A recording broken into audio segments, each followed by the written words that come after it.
दोस्तों, क्या आप जानते हैं कि आपका मस्तिष्क आपकी सफलता और खुशियों की चाबी है?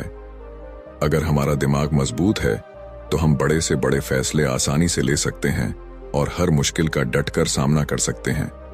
लेकिन जब समस्याएं हमें घेर लेती हैं तो कई बार हम खुद से हार मान लेते हैं। ऐसे में अगर आप जानना चाहते हैं कि मानसिक रूप से मजबूत कैसे बना जा सकता है और मुसीबतों को कैसे हराया जा सकता है, तो इस वीडियो को अंत तक जरूर देखें। आज हम आपको 8 ऐसे अनमोल नियम बताएंगे जो आपकी सोच और आपके जीवन को पूरी तरह बदल सकते हैं। तो दोस्तों, हमें लाइक और सब्सक्राइब करके आप हमें अपना आशीर्वाद दें ताकि हम और भी अच्छा ज्ञान दे सकें। दोस्तों, हमारा मस्तिष्क तभी बेहतर काम करता है जब इसे सही तरीके से इस्तेमाल करें। यह हमारे जीवन के हर छोटे बड़े फैसले, मुश्किल हालातों और बदलावों का आधार है। मानसिक रूप से मजबूत होना बेहद जरूरी है क्योंकि जिंदगी में हर पल अच्छा नहीं होता। कभी कभी हम ऐसी कठिन परिस्थितियों में फंस जाते हैं जो हमें कमजोर और हताश महसूस कराती हैं। लेकिन जो लोग मानसिक रूप से मजबूत होते हैं वे हर मुश्किल से निकलने का रास्ता खोज लेते हैं। आज की इस वीडियो में हम इसी पर चर्चा करेंगे। कैसे आप मानसिक मजबूती हासिल कर सकते हैं और अपने कठिन समय से बाहर आ सकते हैं। एक बार एक बौद्ध गुरु अपने शिष्यों को मस्तिष्क की ताकत के बारे में सीख दे रहे थे। उन्होंने समझाया कि इंसान के विचार कभी अच्छे होते हैं तो कभी बुरे। अच्छे विचार इंसान को सकारात्मक दिशा में ले जाते हैं, जबकि बुरे विचार पतन का कारण बनते हैं। उसी समय राजवंत नाम का एक शिष्य खड़ा हुआ और गुरु से पूछा, गुरुवर, क्या कोई ऐसा तरीका है जिससे हम अपने मस्तिष्क को और अधिक मजबूत और शक्तिशाली बना सकें? अगर आप भी इस सवाल का जवाब जानना चाहते हैं तो इस वीडियो को अंत तक देखें। गुरु बोले, हाँ, मैं अवश्य बताऊंगा कि खुद को मानसिक रूप से मजबूत कैसे बनाया जा सकता है। लेकिन उससे पहले मैं तुम्हें कुछ महत्वपूर्ण बातें मस्तिष्क और मन के बारे में समझाना चाहता हूं। इन बातों को ध्यानपूर्वक सुनो, तभी तुम समझ पाओगे कि मानसिक शक्ति को कैसे विकसित किया जा सकता है। गुरु ने कहा, जब भी हम कोई बात सोचते हैं तो सबसे पहले वह विचार हमारे मस्तिष्क में जन्म लेते हैं।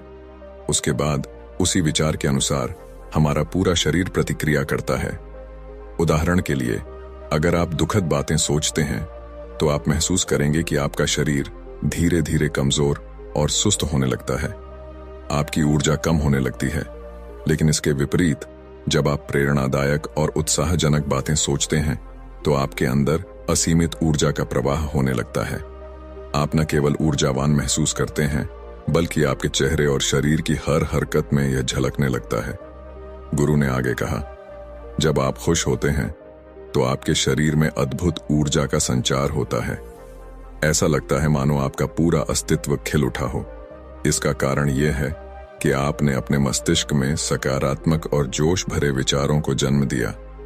शरीर तो वही रहता है, लेकिन विचारों के अनुसार उसकी स्थिति बदलती है। दुखी मन शरीर को निढाल बना देता है, जबकि उत्साह से भरे विचार आपके शरीर को नई ताकत और ऊर्जा प्रदान करते हैं। यही कारण है कि हमारा शरीर पूरी तरह से हमारे मस्तिष्क में उत्पन्न हो रहे विचारों पर निर्भर करता है। गुरु बोले, अब तक की मेरी बातों को समझकर तुम्हें यह जरूर महसूस हुआ होगा कि हमारा मन और मस्तिष्क कितना प्रभावशाली है। अब मैं तुम्हें यह बताने जा रहा हूं कि मानसिक रूप से मजबूत कैसे बना जा सकता है। मैं तुम्हें 8 ऐसे तरीके सिखाऊंगा जिन पर यदि तुम अमल करोगे और उन्हें अपने विचारों का हिस्सा बना लोगे तो तुम्हारा शरीर भी उसी दिशा में काम करने लगेगा। जैसा मैंने पहले समझाया था, जब आप दुखी होते हैं तो आपका शरीर कमजोर और ऊर्जा रहित हो जाता है। लेकिन जब आप खुश होते हैं तो आपके शरीर में ऊर्जा का प्रवाह शुरू हो जाता है। इसका अर्थ यह है कि यदि तुम इन 8 तरीकों को अपनाओगे और अपने विचारों में उतारोगे तो तुम्हारा मस्तिष्क और शरीर पूरी तरह से मजबूत और ऊर्जा से भर जाएगा। और जब तुम मानसिक रूप से मजबूत बन जाओगे तो किसी भी मुश्किल हालात का सामना आसानी से कर सकोगे। फिर गुरु ने कहा, शिष्यों, मानसिक रूप से मजबूत बनने का पहला नियम है, जो बीत गया है उसकी चिंता करना छोड़ दो। गुरु ने सभी से पूछा, मुझे यह बताओ, सूर्य किस दिशा से उगता है? सभी शिष्यों ने एक स्वर में उत्तर दिया, गुरुवर, सूर्य पूर्व दिशा से उगता है। तब गुरु ने कहा, यदि मैं कहूं कि सूर्य पश्चिम दिशा से उगने लगेगा तो क्या यह संभव है? शिष्य बोले, बिल्कुल नहीं गुरुवर, सूर्य तो पूर्व से ही उगेगा, हम उसकी दिशा को बदल नहीं सकते। गुरु ने आगे कहा, अब मान लो बारिश का मौसम है, यदि मैं यह कहूं कि बारिश तुरंत बंद हो जाए तो क्या ऐसा हो जाएगा? शिष्यों ने उत्तर दिया, नहीं गुरुवर, बारिश तो मौसम के बदलाव के कारण ही बंद होगी, हमारे कहने से इसे रोका नहीं जा सकता। तब गुरु मुस्कुराते हुए बोले, यही तो पहली सीख है, जो चीजें तुम्हारे नियंत्रण से बाहर हैं उनकी चिंता करना छोड़ दो। तुम्हारा समय और ऊर्जा केवल उन बातों पर लगनी चाहिए जिन्हें तुम बदल सकते हो। गुरु ने कहा, मान लो मैं कहूं कि ठंड के मौसम में गर्मी पड़ने लगे तो क्या यह संभव है? शिष्यों ने उत्तर दिया, गुरुवर, ऐसा कभी नहीं हो सकता। ठंड के मौसम में गर्मी और गर्मी के मौसम में ठंड होना प्रकृति के नियमों के खिलाफ है। यह सब तो प्रकृति पर निर्भर करता है जो हमारे नियंत्रण में नहीं है। गुरु मुस्कुराते हुए बोले, तुम लोग बिल्कुल सही कह रहे हो। ठीक इसी तरह जो चीजें हमारे नियंत्रण में नहीं हैं या जो घटनाएं बीत चुकी हैं उनके बारे में बार बार सोचकर परेशान होने का कोई मतलब नहीं। क्या बीती हुई घटनाओं को हम बदल सकते हैं? शिष्यों ने एक साथ कहा, नहीं गुरुवर। गुरु ने आगे समझाया, अगर तुम उन बीती बातों को लेकर चिंता करते रहोगे तो इससे केवल तुम्हारी ऊर्जा खत्म होगी और तुम परेशान होते जाओगे। इसलिए जो कुछ भी तुम्हारी जिंदगी में घट चुका है उसे भूलने की कोशिश करो। इसका सबसे अच्छा तरीका यह है कि तुम अपने आने वाले भविष्य पर ध्यान केंद्रित करो। वर्तमान में जो हो सकता है उसी पर अपनी ऊर्जा लगाओ। गुरु ने फिर कहा, मानसिक रूप से मजबूत बनने का दूसरा नियम है ध्यान करने की आदत डालना। गुरु ने शिष्यों को गौतम बुद्ध का उदाहरण देते हुए कहा, जब भगवान गौतम बुद्ध सत्य की खोज में निकले तो उन्होंने कई तरीके आजमाए, उन्होंने कई तरह के कर्मकांड किए, लेकिन इससे उन्हें कुछ भी हासिल नहीं हुआ। उनका शरीर कमजोर और दुबला पतला हो गया, पर सत्य को पाने में वे असफल रहे। उनके गुरुओं ने उन्हें कई उपाय बताए, लेकिन कोई भी उपाय सफल नहीं हुआ। अंततः उन्होंने ध्यान की गहराइयों में उतरने का फैसला किया। जब वे ध्यान में लीन हुए तो धीरे धीरे उन्हें अपनी खोज का उत्तर मिलने लगा।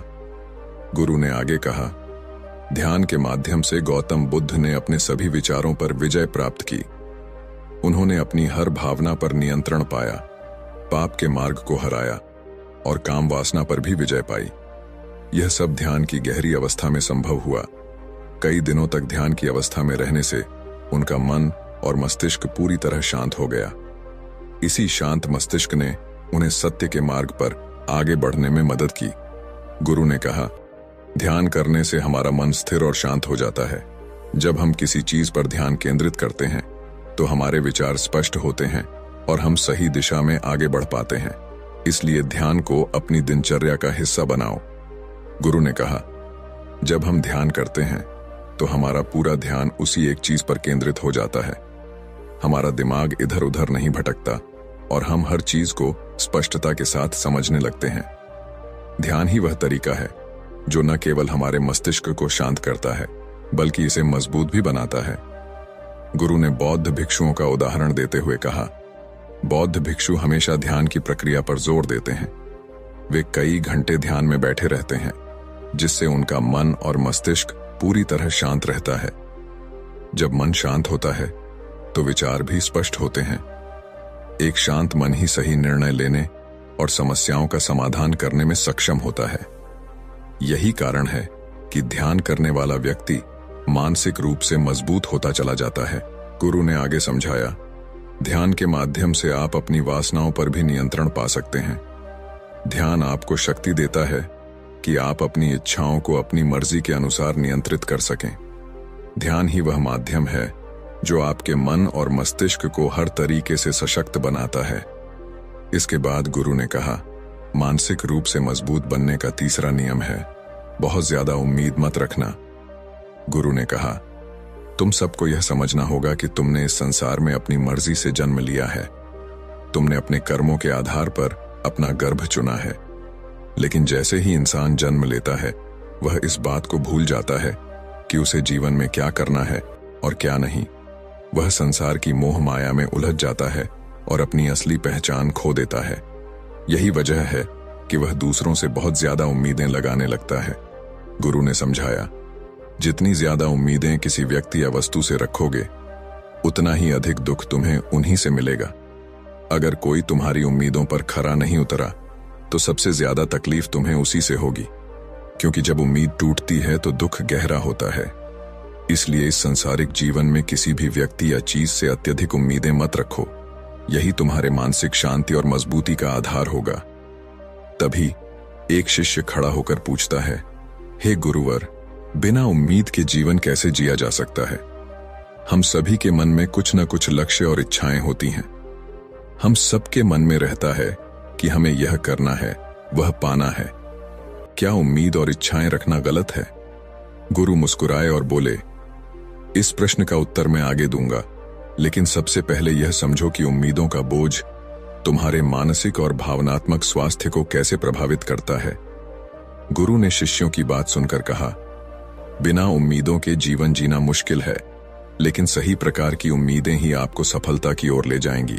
गुरु ने समझाया, कुछ पाने की इच्छा, कुछ बड़ा बनने की लालसा आपके भीतर से आनी चाहिए, न कि किसी और व्यक्ति, वस्तु या परिस्थिति पर आधारित होनी चाहिए। मैं यह कह रहा हूं कि दूसरों से जरूरत से ज्यादा उम्मीदें मत लगाओ। अगर तुम यह सोचो कि तुम्हारा मित्र हमेशा तुम्हारे साथ खड़ा रहेगा या वह हमेशा तुम्हारे लिए वही करेगा जो तुम चाहते हो, तो यह उम्मीदें मोह और दुख का कारण बन जाएंगी। गुरु ने कहा, खुद से उम्मीद रखना सीखो। अगर तुम अपने आप से अपेक्षा रखते हो और वह पूरी नहीं होती तो दुख जरूर होगा, लेकिन वह दुख सीमित होगा। वहीं दूसरों से उम्मीद रखने पर अगर वह पूरी न हो तो गहरा दुख होता है। यही बात माता पिता और बच्चों पर भी लागू होती है। गुरु ने गंभीर स्वर में कहा, कई बार माता पिता अपने अधूरे सपनों का बोझ बच्चों पर डाल देते हैं। वे चाहते हैं कि जो उन्होंने अपने जीवन में नहीं हासिल किया वह उनके बच्चे पूरा करें। बच्चे उनकी उम्मीदों के बोझ तले दब जाते हैं और उनकी स्वतंत्रता छिन जाती है। इसीलिए मैं सभी से कहना चाहता हूं कि अपने सपनों और उम्मीदों का पहाड़ बच्चों पर मत ला दो, उन्हें अपनी राह खुद तय करने दो। फिर गुरु ने आगे कहा, मानसिक रूप से मजबूत बनने का चौथा नियम है, पहली बार में असफल होने से डरना मत। गुरु ने समझाया, अगर तुम डर को अपने ऊपर हावी होने दोगे तो असफलता निश्चित होगी। डर तुम्हारे आत्मबल और आत्मविश्वास को कमजोर करता है, और जब आत्मविश्वास डगमगाने लगे तो लक्ष्य तक पहुंचना मुश्किल हो जाता है। गुरु ने एक उदाहरण देते हुए कहा, जीवन में अगर तुम अपने लक्ष्य की ओर बढ़ रहे हो और बार बार यह सोचते हो कि अगर मैं असफल हो गया तो क्या होगा, तो यह विचार तुम्हारे भीतर डर को जन्म देगा और डर से शंकाएं पैदा होती हैं। जब शंकाएं बढ़ेंगी तो तुम्हारा मन अशांत हो जाएगा, रातों की नींद गायब हो जाएगी, बेचैनी बढ़ने लगेगी। यही डर तुम्हें असफलता की ओर धकेल देगा। गुरु ने जोर देकर कहा, इसलिए जब भी अपने लक्ष्य की प्राप्ति के लिए कदम बढ़ाओ तो मन में किसी भी प्रकार की शंका या नकारात्मक विचार मत आने दो। खुद पर भरोसा रखो। अगर एक बार असफल हो जाओ तो फिर से कोशिश करो। असफलता कोई अंत नहीं है, बल्कि यह सफलता का पहला कदम है। गुरु के ये शब्द शिष्यों के मन में गहराई तक उतर गए। उन्होंने मन ही मन ठान लिया कि वे डर को खुद पर हावी नहीं होने देंगे और हर असफलता को सफलता की ओर बढ़ने का अवसर समझेंगे। गुरु ने शिष्यों से कहा, जब भी असफलता का विचार तुम्हारे दिमाग में आएगा तुम और ज्यादा डरने लगोगे। यही डर तुम्हें रोक देगा। इसलिए जब जीवन में अपने लक्ष्य की प्राप्ति के लिए कदम बढ़ाओ तो मन में कोई शंका मत रखो। केवल और केवल अपने काम पर ध्यान केंद्रित करो। जब तुम पूरी लगन और ध्यान से काम करोगे तो डर स्वतः ही खत्म हो जाएगा। गुरु ने आगे समझाया, जब तुम अपने काम में पूरी तरह जुट जाओगे तो तुम्हारा मन लक्ष्य की ओर केंद्रित रहेगा और डर को जगह ही नहीं मिलेगी। एक बार डर खत्म हो गया तो सफलता अवश्य तुम्हारे कदम चूमेगी। इसके बाद गुरु ने कहा, मानसिक रूप से मजबूत बनने का पांचवा नियम है, कभी भी खुद को कोसो मत। गुरु ने गंभीर स्वर में समझाया, जो व्यक्ति जीवन में जितना संघर्ष करता है वह उतना ही मजबूत बनता है, और जो जितना मजबूत बनता है वह उतना ही काबिल हो जाता है। गुरु के ये शब्द शिष्यों के मन में गहराई तक उतर गए। उन्होंने मन ही मन ठान लिया कि वे डर को खुद पर हावी नहीं होने देंगे और हर असफलता को सफलता की ओर बढ़ने का अवसर समझेंगे।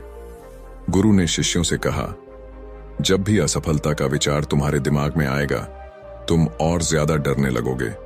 यही डर तुम्हें रोक देगा। इसलिए जब जीवन में अपने लक्ष्य की प्राप्ति के लिए कदम बढ़ाओ तो मन में कोई शंका मत रखो। केवल और केवल अपने काम पर ध्यान केंद्रित करो। जब तुम पूरी लगन और ध्यान से काम करोगे तो डर स्वतः ही खत्म हो जाएगा। गुरु ने आगे समझाया, जब तुम अपने काम में पूरी तरह जुट जाओगे तो तुम्हारा मन लक्ष्य की ओर केंद्रित रहेगा और डर को जगह ही नहीं मिलेगी। एक बार डर खत्म हो गया तो सफलता अवश्य तुम्हारे कदम चूमेगी।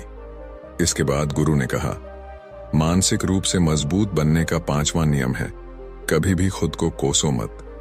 गुरु ने गंभीर स्वर में समझाया, जो व्यक्ति जीवन में जितना संघर्ष करता है वह उतना ही मजबूत बनता है, और जो जितना मजबूत बनता है वह उतना ही काबिल हो जाता है। लेकिन अगर तुम किसी असफलता या किसी गलती के लिए खुद को बार बार कोसोगे तो यह तुम्हें मानसिक रूप से कमजोर बना देगा। गुरु ने कहा, खुद को कोसना सबसे खतरनाक आदतों में से एक है। यह तुम्हारे दिमाग की क्षमता को कम करता है, तुम्हारी सोचने समझने की शक्ति को कमजोर करता है और आत्मविश्वास को खत्म कर देता है। इसीलिए जीवन में कभी भी अपने आप को किसी भी गलती या असफलता के लिए दोष मत दो। अगर किसी कार्य में असफल हो गए या जो तुमने सोचा था वह नहीं हो पाया, तो इसका मतलब यह नहीं कि तुम हमेशा असफल रहोगे। गुरु ने उदाहरण देते हुए कहा, अगर मैं कहूं कि यह सामने आम का पेड़ है और पूछूं कि इस पर सबसे पहले कौन सा जानवर चढ़ेगा, हाथी, बंदर, गिलहरी या शेर, तो तुम सब क्या कहोगे? शिष्यों ने एक स्वर में उत्तर दिया, गुरुवर, सबसे पहले गिलहरी और बंदर चढ़ेंगे।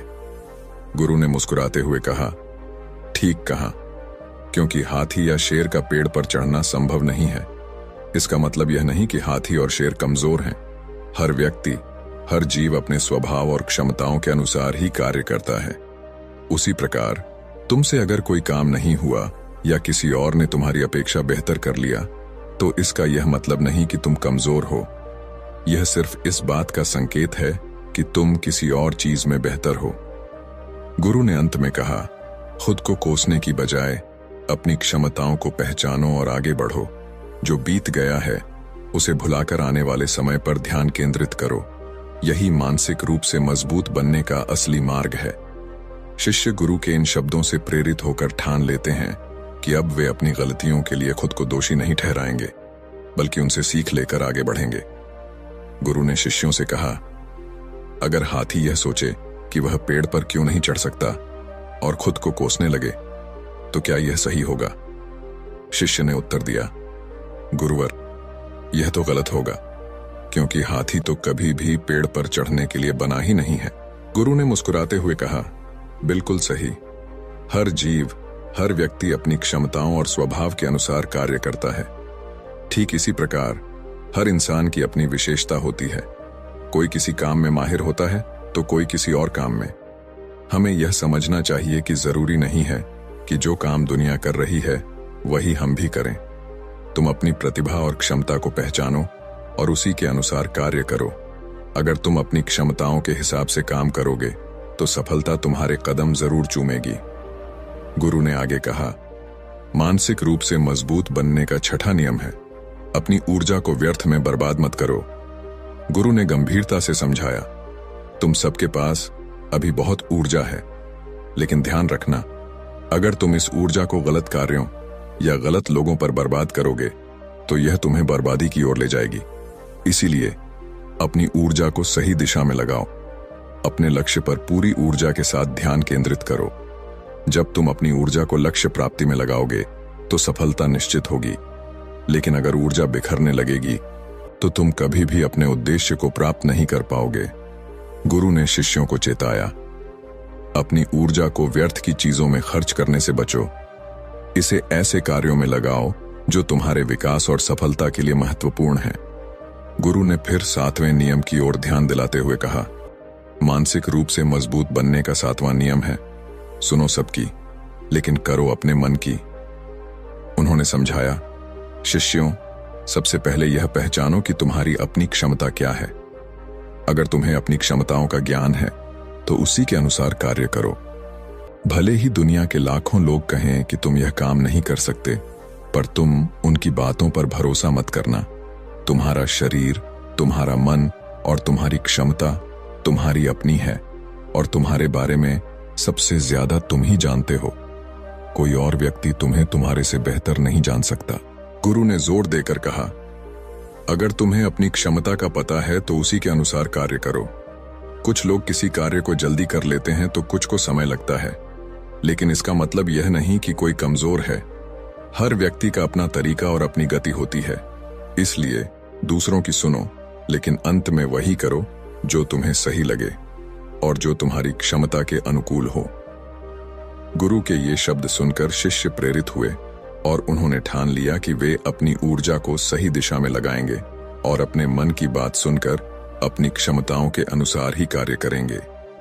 गुरु ने शिष्यों से कहा, तुम सबको अपनी क्षमता के बारे में सबसे ज्यादा जानने का हक है, इसीलिए अपनी क्षमता के हिसाब से ही कार्य का चुनाव करो। जब तुम अपनी क्षमता के अनुसार काम करोगे और अपने अंदर की आवाज को सुनोगे तो तुम जीवन में जरूर आगे बढ़ोगे। गुरु ने आगे समझाया, कई बार लोग अपनी क्षमता को पहचान नहीं पाते। वे दूसरों की बातों के मुताबिक काम करने लगते हैं और अपना बहुमूल्य समय इस तरह बर्बाद कर देते हैं। वे बिना सोचे समझे किसी कार्य को करने में जुट जाते हैं, सिर्फ इस वजह से कि दूसरों ने कहा था। लेकिन ऐसे लोग कभी भी अपने लक्ष्य को प्राप्त नहीं कर सकते, क्योंकि जो अपनी क्षमता को नहीं पहचान पाता वह जीवन में कभी भी सफलता नहीं प्राप्त कर सकता। गुरु ने फिर जोर देकर कहा, यह शरीर तुम्हारा है, यह दिमाग तुम्हारा है और सोचने समझने की शक्ति भी तुम्हारी है। तुम्हें यह समझना होगा कि तुम्हारा शरीर कितना मजबूत है, कितना ताकतवर है और इसमें कितनी क्षमता है। अगर तुम्हें लगता है कि तुम्हारी क्षमता अभी कम है तो इसे बढ़ाने की कोशिश करो। अपने अंदर की भावनाओं को सुनो और अपनी क्षमता के अनुसार ही आगे बढ़ो। गुरु ने आगे कहा, मानसिक रूप से मजबूत बनने का 8वां नियम है, बोलना कम करो और अपने कार्य पर ध्यान दो। गुरु ने बताया, जो लोग बहुत ज्यादा बोलते हैं वे अपनी ऊर्जा को बिना किसी उद्देश्य के नष्ट करते रहते हैं। जो ज्यादा बोलते हैं वे कम सोचते हैं, क्योंकि उन्होंने अपनी सारी ऊर्जा बोलने में खर्च कर दी होती है। उनका दिमाग सोचने के लिए समय नहीं पा पाता। वहीं जो लोग कम बोलते हैं उन्हें सोचने का ज्यादा समय मिलता है, और जब तुम किसी विचार पर या किसी विषय पर अधिक ध्यान दोगे तो तुम सफलता की दिशा में आगे बढ़ोगे, क्योंकि तुम्हारे दिमाग में सही विचार आएंगे जो तुम्हें अपने लक्ष्य को प्राप्त करने में मदद करेंगे। गुरु ने शिष्यों से कहा, अगर मैं तुमसे सवाल पूछता हूं तो तुम पहले सोचते हो और फिर जवाब देते हो, लेकिन अगर कोई यहां पर बैठा है और बिना सोचे समझे बोलता है तो इसका मतलब है कि वह अपनी ऊर्जा को नष्ट कर रहा है। गुरु ने कहा, सोच समझकर बोलो और ज्यादा बोलने से बचो, ताकि तुम्हें अपने कार्य पर ध्यान देने और सफलता की दिशा में आगे बढ़ने का पूरा समय मिले। गुरु ने शिष्यों से कहा, अगर कोई शिष्य बहुत ज्यादा बोलता है तो वह अपनी ऊर्जा को व्यर्थ कर देता है। जब वह बात कर रहा होता है तो वह हमारे साथ और हमारी बातों पर ध्यान नहीं दे पाता है।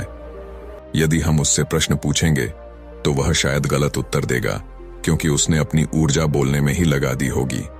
इसके विपरीत जो शिष्य शांत रहता है और हमारी बातों को ध्यान से सुनता है वह सोच विचार करके सही जवाब देता है। इसलिए शिष्यों को कम बोलने का अभ्यास करना चाहिए।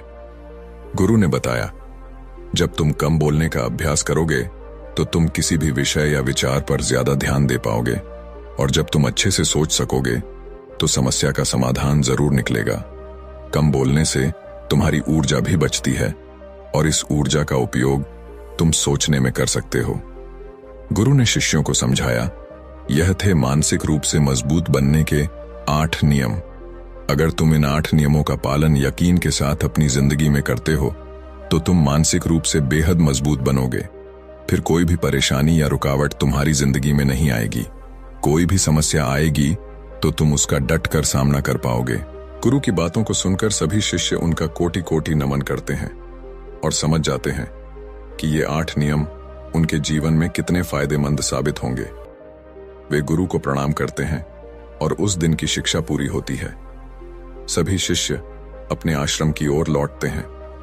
गुरु ने इस शिक्षा के अंत में कहा, दोस्तों, उम्मीद है कि इस वीडियो से आपको कुछ महत्वपूर्ण बातें सीखने को मिली होंगी। यह वीडियो आपको ऐसी बातें बताएगा जो आपके जीवन को पूरी तरह से बदल सकती हैं। हम सब रात को खाना खाकर तुरंत सो जाते हैं, लेकिन क्या आप जानते हैं कि यही हमारी बीमारियों का कारण बनता है?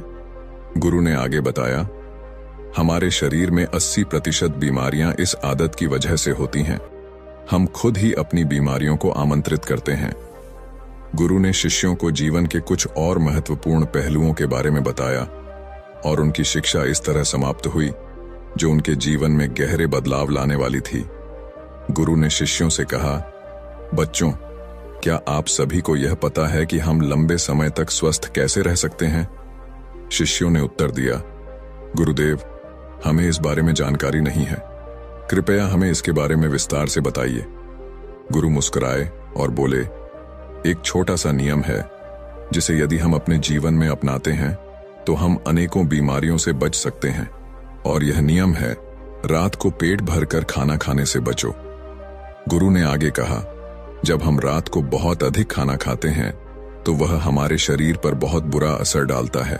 यह न केवल हमारी पाचन क्रिया को प्रभावित करता है, बल्कि हमारे शरीर में बीमारियों को भी आमंत्रित करता है।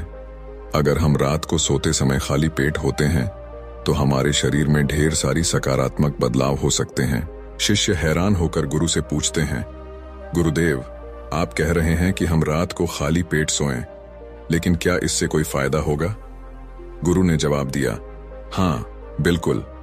यदि आप 1 महीने तक खाली पेट सोते हैं तो आप अपनी 80% बीमारियों से मुक्त हो सकते हैं। यह आपके शरीर को पूरी तरह से स्वस्थ बना देगा। आपको डरने की आवश्यकता नहीं है, क्योंकि मैं आपको भूखा सोने के लिए नहीं कह रहा हूं।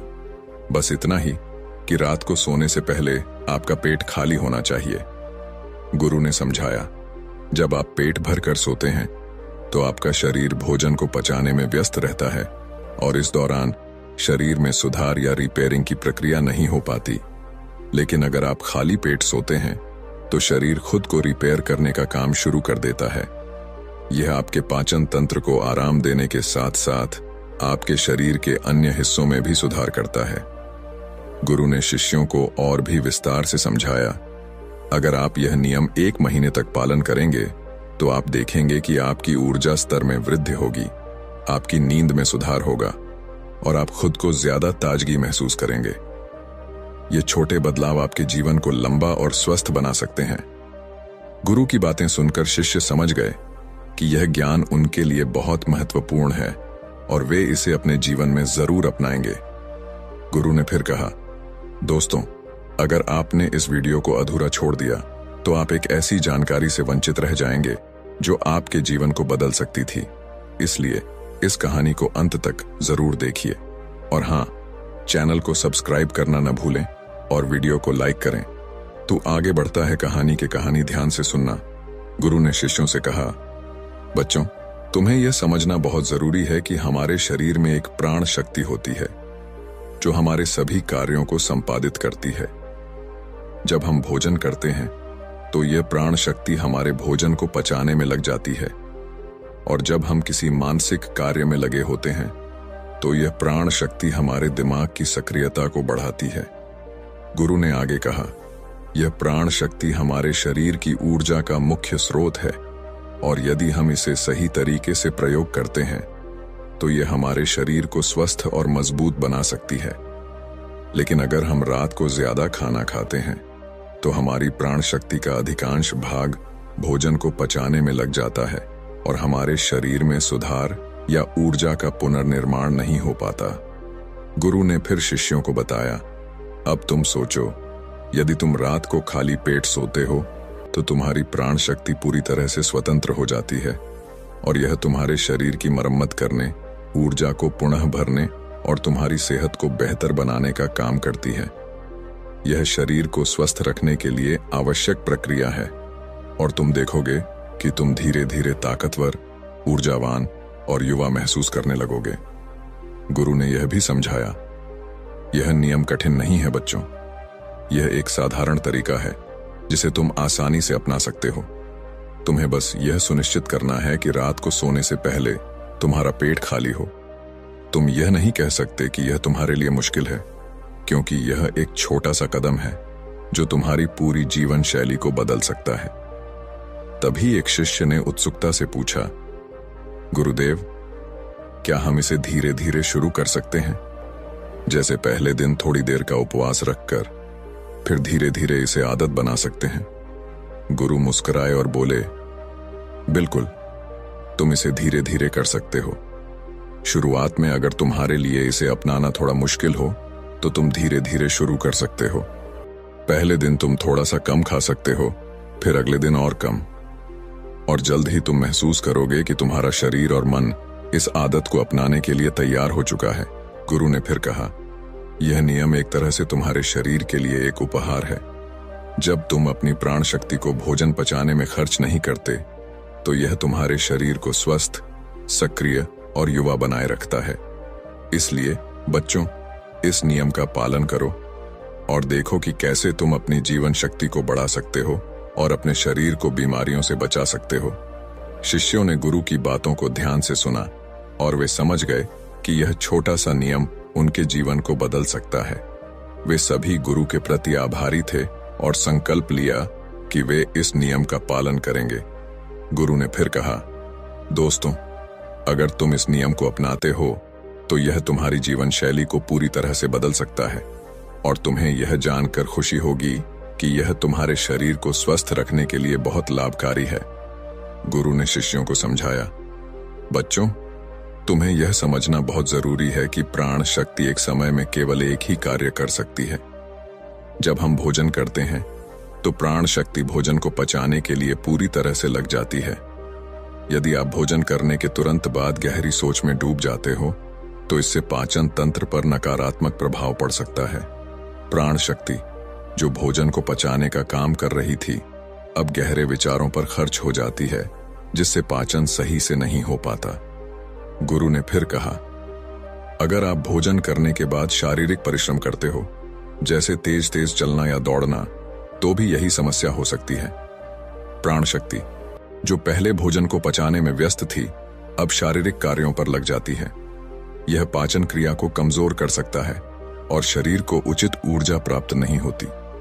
इसलिए भोजन के बाद तेज गति से चलने या शारीरिक गतिविधियों से बचना चाहिए। गुरु ने आगे बताया, इसीलिए बच्चों, भोजन के बाद धीरे धीरे टहलना चाहिए ताकि पाचन क्रिया को प्रभावित न किया जाए और प्राण शक्ति का सही उपयोग हो। जब आप धीमे धीमे चलते हो तो पाचन क्रिया में सहायता मिलती है और शरीर को पूरा लाभ मिलता है। फिर गुरु ने एक और महत्वपूर्ण बात बताई, अब तुम सभी यह समझ ही गए हो कि प्राण शक्ति एक समय में केवल एक काम कर सकती है, लेकिन जब आप देर रात भोजन करते हो तो इससे आपके शरीर पर 3 प्रभाव पड़ते हैं। पहले प्रभाव के बारे में बताता हूं। गुरु ने कहा, पहला प्रभाव यह है कि आपकी जठराग्नि यानी पाचन अग्नि सूर्य के साथ काम करती है। जैसे ही सूर्य उगता है, आपकी पाचन शक्ति भी सक्रिय हो जाती है। यह ऊर्जा दिन के समय भोजन पचाने के लिए तैयार रहती है, लेकिन जब आप रात को देर से भोजन करते हो तो यह पाचन अग्नि कमजोर हो जाती है, क्योंकि सूर्य के साथ उसकी ऊर्जा जुड़ी होती है। गुरु ने शिष्यों को और समझाया, इसलिए देर रात भोजन करना शरीर के लिए उचित नहीं होता। रात में शरीर को आराम की जरूरत होती है और जब आप देर रात खाना खाते हो तो पाचन प्रक्रिया ठीक से नहीं हो पाती, जिससे शरीर को पूर्ण लाभ नहीं मिलता। गुरु की बातों को ध्यान से सुनकर शिष्य समझ गए कि देर रात खाना न खाना और भोजन के बाद शारीरिक गतिविधियों से बचना उनके स्वास्थ्य के लिए कितना महत्वपूर्ण है। गुरु ने शिष्यों से कहा, अब तुम्हें यह 3 प्रभाव समझ में आ गए होंगे। पहला प्रभाव तो यह था कि रात में भोजन करने से पाचन अग्नि कमजोर हो जाती है, जो दिन के समय बेहतर काम करती है। गुरु ने फिर शेष प्रभावों के बारे में बताया और शिष्यों ने इस ज्ञान को ध्यान से सुना, यह जानकर कि यह सब उनके जीवन को स्वस्थ बनाने के लिए महत्वपूर्ण था। गुरु ने शिष्यों को समझाया, अगर आप सूर्यास्त के बाद भोजन करते हैं तो आपकी जठराग्नि मंद हो जाती है और उस समय भोजन को पचाना बहुत कठिन हो जाता है। यदि आप सूर्यास्त से पहले भोजन करते हो तो जठराग्नि ठीक से कार्य करती है और भोजन का सही तरीके से पाचन होता है। जब आप सूर्यास्त के बाद खाते हो तो वह भोजन पचने में समय लेता है और शरीर में लंबे समय तक रुका रहता है, जिससे उसमें सड़न पैदा होने लगती है। यह सड़न विष बनकर आपके शरीर के लिए हानिकारक हो जाती है।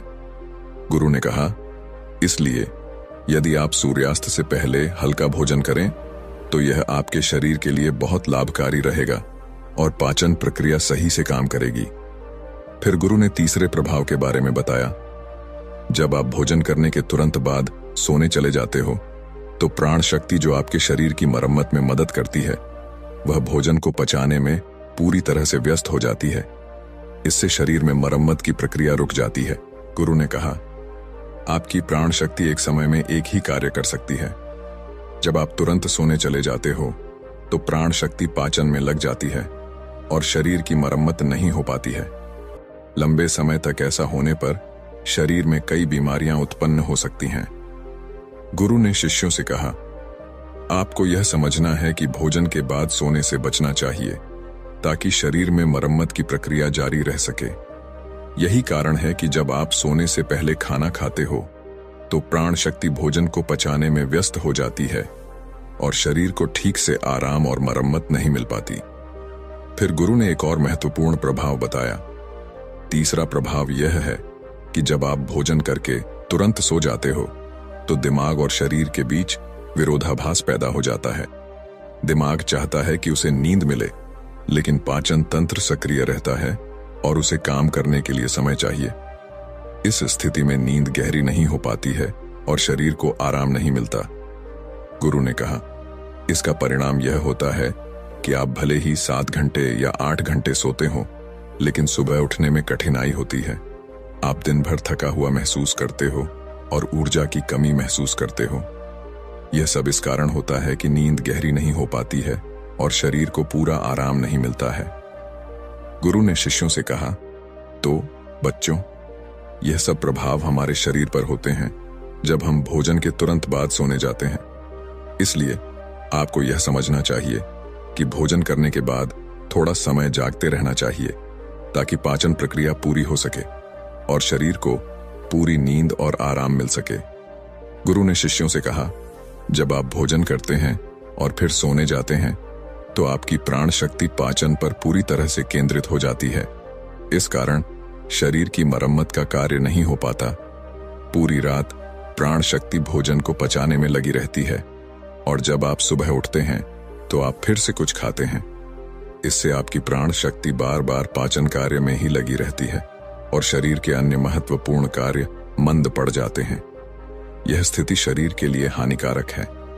गुरु ने फिर बताया, अगर आप सूर्यास्त के बाद भारी भोजन करते हैं तो इससे आपकी पाचन प्रणाली बिगड़ जाती है। इसके बाद आप कई उपाय करते हैं इसे सुधारने के लिए, लेकिन प्राकृतिक प्रणाली जिसे परमात्मा ने हमें दी है को नजरअंदाज कर देते हो। यह स्वाभाविक प्रणाली है जो शरीर को खुद ही साफ करती है और बीमारियों को ठीक करती है। गुरु ने शिष्यों से कहा, अब ध्यान से सुनो, तुम्हारे शरीर की बीमारियां खुद ही ठीक हो सकती हैं, लेकिन इसके लिए तुम्हें कुछ बातें समझनी होंगी। सबसे पहले तुम्हें रात 7 बजे से पहले अपना भोजन करना है। अगर तुम 7 बजे से पहले भोजन कर लेते हो और फिर रात 9 से 10 बजे तक सोने जाते हो तो तुम्हारे पास 3 घंटे का समय होता है जिसमें वह हल्का भोजन पेट से नीचे उतरकर ठीक से पच जाता है। गुरु ने समझाया, यदि तुम 7 बजे भोजन करते हो तो लगभग 10 बजे तक आधा भोजन पच जाता है और जो बचा हुआ होता है वह रात 1 बजे तक पूरी तरह से पच जाता है। उसके बाद रात 1 बजे के बाद प्राण शक्ति शरीर की मरम्मत के कार्य में लग जाती है और वह हीलिंग प्रक्रिया शुरू हो जाती है। फिर गुरु ने एक और महत्वपूर्ण बात बताई। प्राण शक्ति को ठीक से काम करने के लिए आपको 2 तरीकों से भूखा रहना पड़ता है। मैं तुम्हें उपवास करने के लिए नहीं कह रहा हूं, क्योंकि उपवास हर किसी के लिए संभव नहीं होता।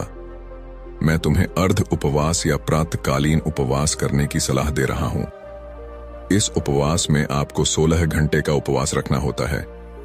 यह उपवास शरीर को पूरी तरह से साफ करने और मरम्मत करने का समय देता है। गुरु ने बताया कि अर्ध उपवास की शुरुआत आप इस प्रकार कर सकते हैं। गुरु ने शिष्यों से कहा, तुम्हें रात 7 बजे भोजन करना चाहिए और फिर अगले दिन सुबह 7-8 बजे भोजन करना चाहिए। जब तुम 7 बजे भोजन करते हो तो वह भोजन रात 1 बजे तक पच जाता है और उसके बाद तुम्हारे शरीर के पास लगभग 6 घंटे होते हैं जिनमें प्राण शक्ति शरीर की मरम्मत का कार्य करती है। यदि तुम यह नियम अपनाते हो तो तुम्हारे शरीर को इसका बड़ा फायदा मिलेगा।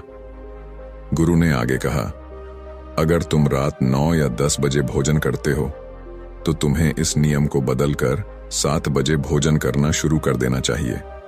यह एक छोटा सा नियम है, लेकिन यह तुम्हारे जीवन में बड़ा बदलाव ला सकता है। पहले अपने शरीर की स्वाभाविक प्रणाली को ठीक करो, फिर बाकी चीजों का ध्यान रखना। गुरु ने शिष्यों को बताया, अगर तुम इस नियम से और भी ज्यादा लाभ लेना चाहते हो तो तुम शाम को 7 बजे भोजन कर सकते हो और फिर सुबह 11 बजे भोजन करो।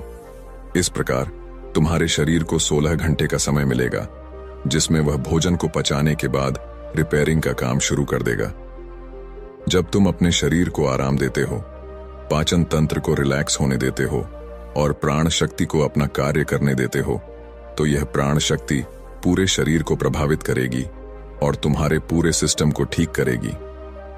गुरु ने यह भी कहा, तुम यह प्रभाव 15 से 20 दिनों में महसूस करना शुरू करोगे। अगर तुम्हें कोई गंभीर बीमारी है तो वह ठीक होने लगेगी। अगर तुम्हारी त्वचा खराब है तो वह चमकने लगेगी और अगर तुम्हारे बाल झड़ते हैं तो वे मजबूत होंगे। यदि बाल सफेद हो गए हैं तो वे धीरे धीरे काले होने लगेंगे। तुम्हारी थकान भी दूर हो जाएगी और यदि तुम मानसिक तनाव या चिंता से जूझ रहे हो तो वह भी समाप्त हो जाएगा।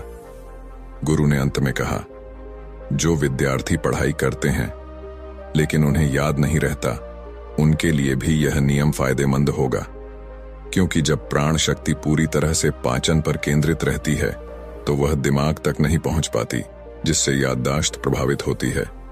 जब तुम इस नियम का पालन करोगे तो तुम्हारा दिमाग शांत और रिलैक्स रहेगा और तुम्हें पढ़ी हुई चीजें याद रहने लगेंगी। गुरु ने शिष्य से कहा, अगर आप 7 बजे भोजन करते हैं और फिर 10 बजे सोने जाते हैं तो अगर आपको भूख लगे तो आप इस समय को समझें। हमारी शरीर की प्रत्येक कोशिका का एक सिस्टम होता है जो बाहर से कैलोरी लेकर ऊर्जा बनाती है और उसी ऊर्जा से हमारा शरीर काम करता है। लेकिन जब कोशिकाओं को कुछ समय तक बाहरी आहार नहीं मिलता है तो वे अपने अंदर के वेस्ट मटेरियल से ऊर्जा बनाने लगती हैं। गुरु ने आगे समझाया, इस स्थिति में कोशिकाएं अपने अंदर जो भी वेस्ट मटेरियल पड़ा रहता है, जैसे कि गलत तरीके से जमा हुआ प्रोटीन या बैक्टीरिया, उसे अवशोषित करके ऊर्जा का निर्माण शुरू कर देती है। इसे ऑन्टोफैगी या ओनंटोफिजिक कहते हैं और इस प्रक्रिया में कोशिकाओं की सफाई होती है। गुरु ने शिष्य को बताया, जो कोशिकाओं के अंदर एक संरचना होती है उसे लाइसोसोम कहा जाता है और इस लाइसोसोम में कुछ एंजाइम होते हैं। ये एंजाइम कोशिका के अंदर के वेस्ट मटेरियल का पाचन करके उसे ऊर्जा में बदल देते हैं। इस प्रकार जब कोशिकाएं बाहर से ऊर्जा प्राप्त नहीं करती तो वे अपने अंदर के वेस्ट मटेरियल को इकट्ठा करके उसे उपयोगी ऊर्जा में बदल देती हैं। गुरु ने इसे विस्तार से समझाते हुए कहा, यह प्रक्रिया हमारे शरीर की डिटॉक्स प्रणाली को सक्रिय करती है। जब आप समय समय पर भोजन नहीं करते और अपने शरीर को आराम देने का अवसर देते हैं तो यह प्रक्रिया खुद ही शुरू हो जाती है। इससे शरीर की सफाई होती है और कोशिकाएं अपनी कार्यक्षमता को सुधारने लगती हैं। यह नियम न केवल पाचन को संतुलित करता है बल्कि शरीर के अंदर की सफाई और सुधार को भी बढ़ावा देता है। गुरु ने शिष्य से कहा, यह डिटॉक्स प्रणाली आप कुछ खाकर या किसी औषधि से नहीं शुरू कर सकते हैं। यह केवल तब शुरू हो सकती है जब आप समय समय पर आहार से बचते हैं। दिन भर का पूर्ण उपवास सभी के लिए संभव नहीं होता, लेकिन अगर आप 16 घंटे का नियम अपनाते हैं, जैसे कि शाम को 7 बजे भोजन करके अगले दिन 7 बजे या अगर संभव हो तो 11 बजे भोजन करते हैं, तो आपको कोई कठिनाई नहीं होगी। इस समय में आप अधिकतर सोते रहते हैं और बाकी समय में अपने दिनचर्या में व्यस्त रहते हैं, जिससे आपको भूख का एहसास नहीं होता। गुरु ने आगे समझाया, यदि खाने के बाद भी भूख लगे तो आप नारियल पानी ले सकते हैं, क्योंकि यह आपकी डिटॉक्स प्रक्रिया में कोई बाधा नहीं डालता।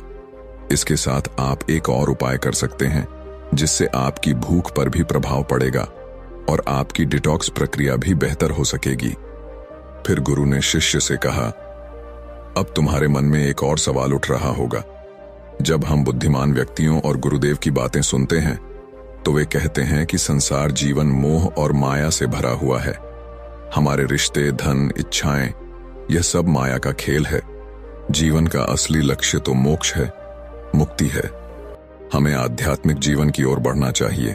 गुरु ने मुस्कुराते हुए कहा, जब तुम यह सुनते हो तो तुम्हारे मन में यह प्रश्न उठता है, क्या हमारा संसार जीवन जीना व्यर्थ है? क्या हमें केवल आध्यात्मिक जीवन जीना चाहिए? क्या हमें सिर्फ आत्म खोज करनी चाहिए? क्या हमें संसार के सुखों का आनंद नहीं लेना चाहिए? यह सवाल सभी के मन में कभी न कभी उठता है। लेकिन जानो बेटा, संसार जीवन को जीने का तरीका समझदारी से करना चाहिए और तभी आध्यात्मिक जीवन का सही अनुभव हो सकता है। गुरु ने शिष्य से कहा, यह सही है कि हम सभी के जीवन में तरह तरह की इच्छाएं और सपने होते हैं। कोई अपने माता पिता के लिए धन कमाना चाहता है, कोई अपने परिवार को सुखी देखना चाहता है, कोई अपने बच्चों के भविष्य की चिंता करता है, तो कोई अपने लिए कुछ हासिल करना चाहता है। कुछ लोग नाम और प्रतिष्ठा चाहते हैं, कुछ अपनी प्रेमिका या प्रेमी को खुश रखना चाहते हैं, कुछ बड़े आदमी बनना चाहते हैं और कुछ राज करना चाहते हैं। इसी प्रकार हमारे जीवन में हर किसी का उद्देश्य और सपना अलग होता है। यह सभी इच्छाएं हमारे भीतर एक उद्देश्य और दिशा देती हैं। गुरु ने आगे कहा, लेकिन जब बुद्ध पुरुष हमारे सामने आते हैं तो वे हमें यह बताते हैं कि संसार का जीवन एक माया है और हमें इस माया से उबरकर खुद को जानना चाहिए। वे हमें कहते हैं कि आध्यात्मिकता की राह पर चलना चाहिए, और जब हम इस रास्ते पर चलने लगते हैं तो हमारे भीतर के विचारों और इच्छाओं का संतुलन बिगड़ने लगता है। हमें समझ में नहीं आता कि हम संसार के सुखों का पीछा करें या आध्यात्मिकता की ओर बढ़ें। तुम्हारे मन में भी यही सवाल उठता होगा, क्या हमारा संसार जीवन जीना व्यर्थ है? क्या हमें हर चीज छोड़कर एक भिक्षु की तरह जीवन जीना चाहिए? तुम्हारा यह सवाल एकदम सही है और यह हर किसी के मन में कभी न कभी उठता है। गुरु ने शिष्य से कहा, लेकिन जानो, जीवन में संतुष्टि पाने का तरीका यही है कि हमें संसार के सभी सुखों को त्यागने की आवश्यकता नहीं है। अगर हम अपनी इच्छाओं और सपनों का पालन करते हुए आध्यात्मिकता की राह पर चलते हैं तो हम दोनों संसार और आत्मा का संतुलन बना सकते हैं। हमारे रिश्ते, पैसा, परिवार और दोस्त सभी कुछ मायने रखते हैं और यही हमारे जीवन को पूरी तरह से पूरा बनाता है। गुरु ने शिष्य से कहा, देखो, तुम उनके शब्दों को सही से समझ नहीं पा रहे हो। वे जो कहते हैं उसका मतलब कुछ और होता है और हम उसे अपने जीवन से जोड़कर कुछ और ही समझ लेते हैं। महात्मा बुद्ध ने कभी यह नहीं कहा कि हमें गरीबी पसंद करनी चाहिए या आर्थिक रूप से पिछड़े रहना चाहिए। उन्होंने यह कहा था कि आध्यात्मिक मार्ग पर चलने के लिए हमें आर्थिक रूप से सक्षम होना चाहिए। यह महत्वपूर्ण है कि हमारे पास संसाधन हो ताकि हम आत्मा की खोज में आगे बढ़ सकें। जब तक आप गरीब होते हैं और आपके पास आर्थिक साधन नहीं होते, तब तक आप अपनी आध्यात्मिक यात्रा पर ध्यान नहीं दे सकते। लेकिन वहीं दूसरी तरफ जब आप अत्यधिक संपन्न हो जाते हैं और धन के पीछे दौड़ते रहते हैं, तो वही संपन्नता आपकी आध्यात्मिक यात्रा में रुकावट बन सकती है। गुरु ने शिष्य से कहा, महात्मा बुद्ध और अन्य महापुरुषों ने अपनी बातें बहुत ही सरल और सीधी भाषा में कही हैं, लेकिन हम अक्सर उन शब्दों का गलत अर्थ निकालते हैं। हम उनकी बातों को अपनी रोजमर्रा की जिंदगी से जोड़ने की कोशिश करते हैं, जो बिल्कुल गलत है। वे लोग जो जीवन में कुछ बड़ा हासिल करने के लिए काम करते हैं, उनके लिए अपने शब्दों का सही अर्थ समझना बहुत जरूरी है। यह बात कुछ इसी तरह है कि हम उनकी बातों को समझते नहीं हैं और उनका गलत अर्थ निकालकर उसे अपने जीवन में उतारते हैं। इससे हम अक्सर अपने जीवन को पूरी तरह से बर्बाद कर लेते हैं। गुरु ने एक कहानी सुनाते हुए आगे कहा, एक बार की बात है, महात्मा बुद्ध अपने नगरवासियों को उपदेश दे रहे थे। वह कह रहे थे, संसार के माया जाल में मत फंसो, संसार से ऊपर उठो, तभी तुम संसार को सही ढंग से समझ पाओगे। वे कह रहे थे कि जो व्यक्ति समय पर अच्छे कर्म नहीं करता और बुरे कामों में लिप्त हो जाता है, वह संसार के जाल में फंस जाता है। लेकिन जो व्यक्ति बुद्धिमानी से काम करता है और अपने कर्मों को सही दिशा में लगाता है, वह जीवन में संतुष्टि और शांति पा सकता है। उस व्यापारी का मन भारी हो गया। उसने सोचा, क्या मैं सचमुच महात्मा बुद्ध की बातों को समझ पाया था? क्या मेरी भलाई के लिए उनका उपदेश सही था? क्या मैं केवल उनकी बातों में आकर अपने जीवन और परिवार को बर्बाद कर रहा हूं? वह यह सोचते सोचते अपने अतीत के बारे में सोचने लगा, जब उसका व्यापार सफल था और उसका परिवार खुशहाल था। वह समझने लगा कि महात्मा बुद्ध की बातों का असल अर्थ क्या था। उसे अब यह महसूस होने लगा कि आध्यात्मिक जीवन का मार्ग अपने कर्मों को सही दिशा में लगाना है, न कि दुनियादारी से पूरी तरह से भाग जाना। उसके सामने अब यह प्रश्न था कि क्या वह फिर से अपने जीवन को संवार सकता था और अपने परिवार के लिए कुछ कर सकता था। उसने फिर अपने व्यापार को फिर से शुरू करने की ठानी, लेकिन इस बार वह एक नया दृष्टिकोण अपनाने वाला था। वह अब सिर्फ अपनी सफलता के लिए नहीं, बल्कि अपने परिवार और समाज के भले के लिए काम करना चाहता था। वह अपने काम में मेहनत करेगा, लेकिन इस बार वह दुनिया की मोह माया से परे होकर अपने कर्मों में संतुलन लाने का प्रयास करेगा। अब वह धनी व्यापारी समझ गया था कि महात्मा बुद्ध का उपदेश यह नहीं था कि हमें सभी भौतिक सुखों को छोड़ देना चाहिए, बल्कि यह था कि हमें संतुलन बनाए रखना चाहिए और संसार की मोह माया में पूरी तरह से नहीं फंसना चाहिए।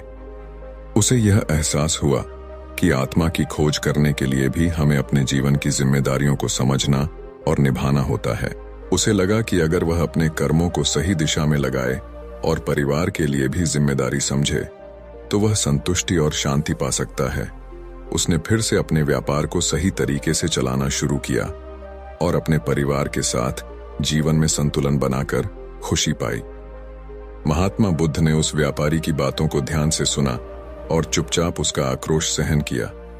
फिर उन्होंने शांति से उत्तर दिया, तुम जो कह रहे हो वह केवल तुम्हारी स्थिति को दर्शाता है, लेकिन तुम्हारी नाराजगी तुम्हारे भीतर की असमझी को दिखाती है।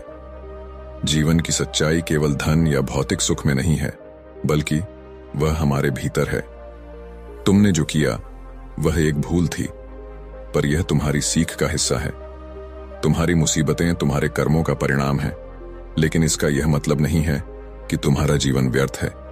हर कठिनाई में एक नई सीख छिपी होती है। महात्मा बुद्ध की बातें सुनकर व्यापारी का मन शांत हुआ।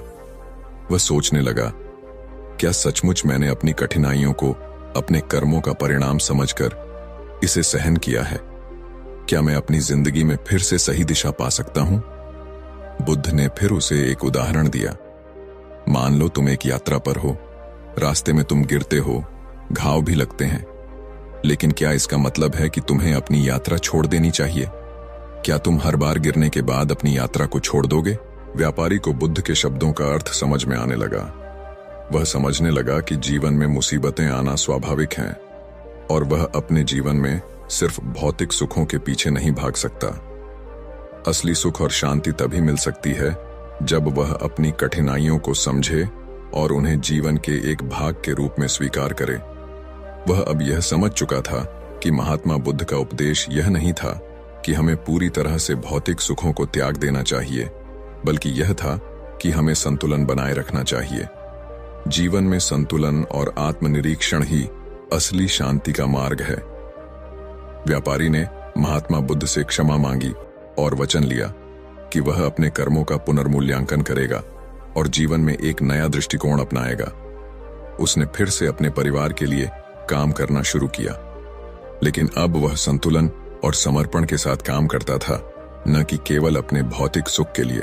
धीरे धीरे उसने अपने व्यापार को फिर से सुधारा और अपने परिवार को खुशहाल जीवन देने में सक्षम हो गया। उसकी मेहनत और सही दिशा ने उसे फिर से संतुष्टि और शांति दी और वह समझ गया कि मुक्ति और शांति केवल संसार से भाग जाने में नहीं, बल्कि अपने कर्मों को सही तरीके से निभाने में ही है। वह व्यक्ति थोड़ी देर के लिए चुप रहा और फिर बोला, नहीं, मैंने कभी किसी हाथी को हवा में उड़ते हुए नहीं देखा। महात्मा बुद्ध ने फिर उसे शांतिपूर्वक समझाया, ठीक है, तुमने कभी ऐसा नहीं देखा क्योंकि यह असंभव है। इसी तरह जब तुम आध्यात्मिक जीवन की बात करते हो और उसे केवल भौतिक सुखों से बेहतर समझते हो, तो यह तुम्हारी व्यक्तिगत समझ का हिस्सा हो सकता है। यह तुम्हारी स्थिति से जुड़ा हुआ है, लेकिन इसका मतलब यह नहीं है कि हर किसी का अनुभव एक जैसा होता है। व्यक्ति ने आश्चर्यचकित होकर पूछा, तो फिर आप क्या कहना चाहते हैं?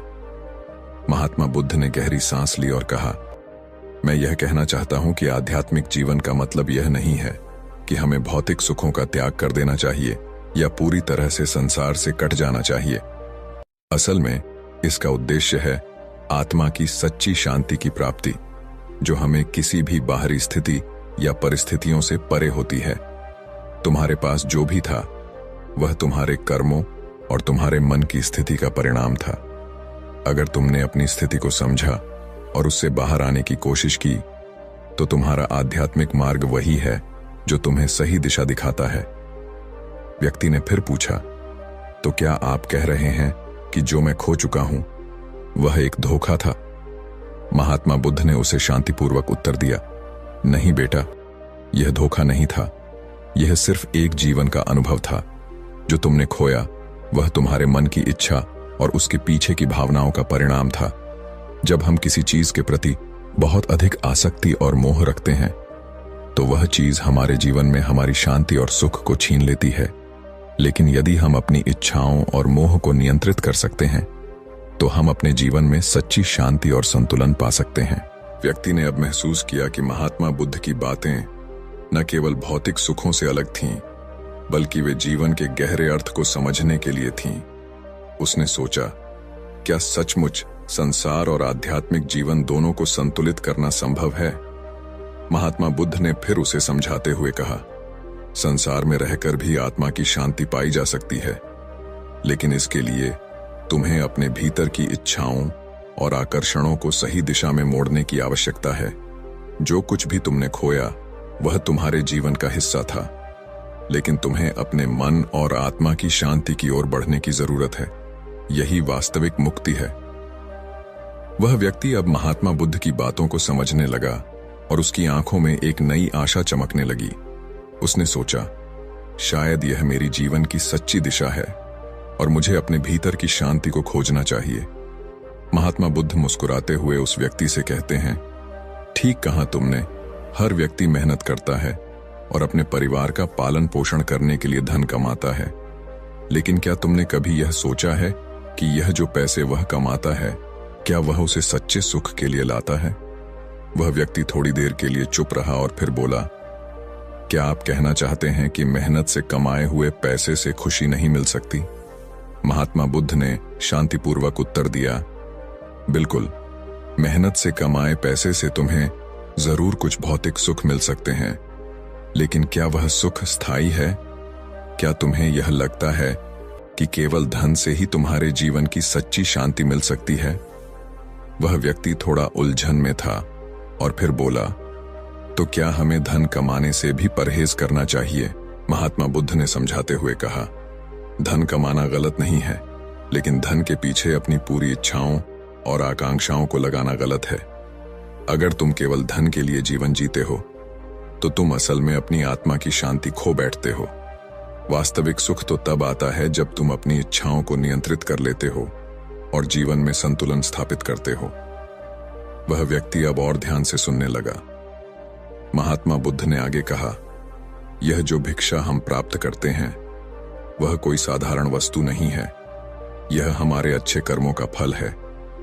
यह भिक्षा जो तुम्हारे द्वारा दान दी जाती है, उसका उद्देश्य केवल भौतिक आवश्यकता को पूरा करना नहीं है।